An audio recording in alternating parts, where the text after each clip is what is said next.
Hello, I am Maxwell Myers, and today I decided that I wanted to try my hand at a challenge that was in this video. Yo, it's Herman here on the Olufemii channel, and I'm taking on a challenge inspired by Benny Productions, but in After Effects instead of Photoshop. I want to start using After Effects more since currently I don't get to use it a lot, and the only way to get better at something is by using it. So I was inspired by this challenge video to try and imitate the final composition with stuff that I have here. Also, I will not have a time limit because I'm not super confident with using AE at the moment, besides basic animations. Now, the thing is that I watched the video around maybe May-ish. I don't really remember much about it other than the final composition. I recorded everything I did, and I thought I would share how my process went, and I hope you enjoy and maybe you learn something too. Here is the final composition that was in that video. I want to keep in mind that this was the only thing I remember from that video clearly. I know that they made all these rocks and such with professional cameras, green screen, and all that stuff, which I do not have here. I have to think of ways to get the assets myself. For this main city asteroid, I went and found a picture of a city, as well as a mountain to put under it, as I remember the city was on a floating rock. Side note, for all the pictures, I pulled them from Pexels.com, which is a royalty-free stock image and video site. For the two asteroids, I recalled them using a string, prop rock, and a green screen. So for my take, I found two rocks outside while I walked my dog. I brought them in, taped some string to them, and used my wall as a background, as well as a powerful flashlight to hopefully get a good shot of the rock spinning with my phone. I will go more into how that didn't go very well later. Last part is the ground the artist was standing on. So I went and found a rocky beach photo and filmed myself sitting on the bed. Honestly, I should have put pants on instead of basketball shorts, but too late now. So I started with the process of making the city rock. First, I went through and rotoscoped the parts of the city that I wanted in my shot. Easily enough, you just go through and select what you want and AE does it for you. What I did not think about is that I was rotoscoping a picture. Turns out if you do this, then the rotoscope kind of jumps around as it plays. See? This is something I have never done with AE, and I need to practice as much as I can. My second idea was to make a mask of the city. So I opened up Photoshop and started masking there. About halfway through, I thought to myself, there's probably a way to turn a rotoscope into a mask, isn't there? So I opened up AE again, and I pulled up that photo that was rotoed, and one quick Google search later, yes, there is a button to take either the whole roto as a mask or just one frame. So I found a frame I liked, and bam, mask done. There was some weird issues where the mask was broken up and caused it to not show certain parts, but a few option changes and city is done. So the shot the city is on a floating rock. My idea was to take a mountain and again, roto out the parts I wanted and flip the photo upside down. And more or less, that's exactly what I did with my newfound knowledge of the turn roto into mask button. After which the image colors were a bit too bright for my liking for the look of a rock in space. I ended up messing with the colors until I got a rock that I felt fit better. Now, I had to put the two together. After finding the placement I liked of the two images, I had to do some cleanup of parts I didn't want there still. This involved messing with the masks, creating new ones. All in all, just a lot of removing the chunks that were out of place. After the cleanup job, I wanted the city itself to produce some light.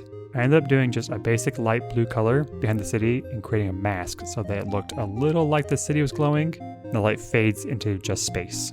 I mean, for me, never making something like this, it came out okay. This is when I decided to make the background as I had not shot anything yet. This is a simple effect in AE where you just make a composition with a solid color and add the CC starburst effect in this effect menu here.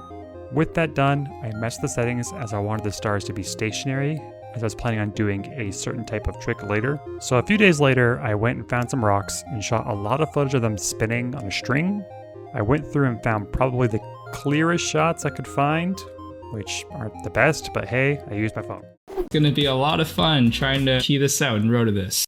For these rocks, I took the video I wanted, threw it into a new composition, and trimmed the video to the part I want. After that, I rotoscoped the rock out with mixed results, and noticed that I'm very shaky. So in hopes of fixing the shake, I threw a warp stabilizer into the mix. This ended up being both the solution and a problem. I did a bunch of different setting changes, and eventually for both rocks, I ended up with something I was okay with. However, the small rock did have a weird issue where it grew in size for no reason, and I could not figure out a way to fix this, so I decided I would deal with it later with a few scale key points. After which, I changed the colors of the rocks to be darker, as again, they're supposed to be in space. Here, I decided to throw everything together at the moment to see what issues I was going to have to deal with and what needs to be changed. We made a new composition with it being the size to match the background. We put the floating city in first. It's looking alright. Now here is why I made the star stationary and really big. I added a camera and attached it to a null object and made everything 3D. My original plan was to use the 3D option to make rocks be a certain distance away from the stars, and then I realized the camera can just go backwards. If this is confusing to you when you're looking at a 2D image, I understand. We are essentially only going to record what the camera is able to see, and that camera will be moving away from the picture. So it seems like one rock is actually farther than the other and create that sense of parallax. Now this took some time to get to a point I liked, but it was a good idea. Now we will add the rocks I shot, and they have a weird edge. So this is something I didn't think about with the rocks that I shot on a bad phone in front of a white wall with not great lighting.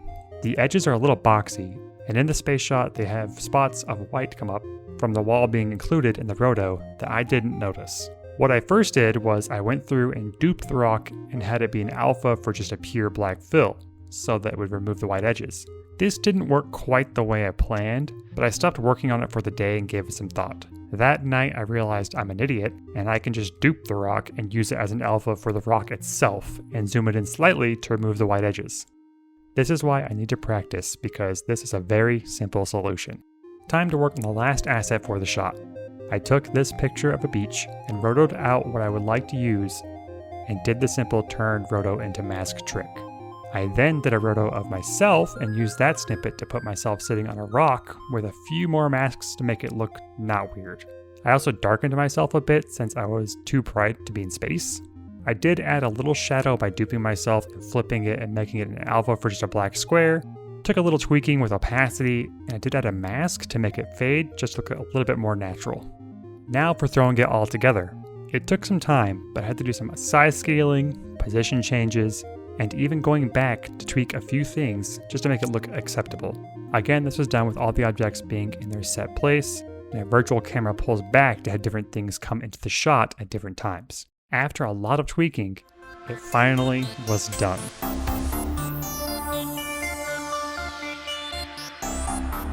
Now there's a lot I didn't go over, like the fact that I had a big issue with the lengths of the compositions being different, and that I should have turned off the rotoscope for each object after making the mask, as it slowed down the computer to a crawl. But the point of this project was to practice and learn something new. It also really showed me that shooting things on a green screen makes life way easier to roto, as it makes it a clean roto job. The quality of my phone shooting the rocks was terrible, but I needed the rocks to spin slightly, and I wanted to try it myself like he did in the video. All in all, it was a fun experience, and I got to use After Effects for something I never get to do. Now, is it perfect?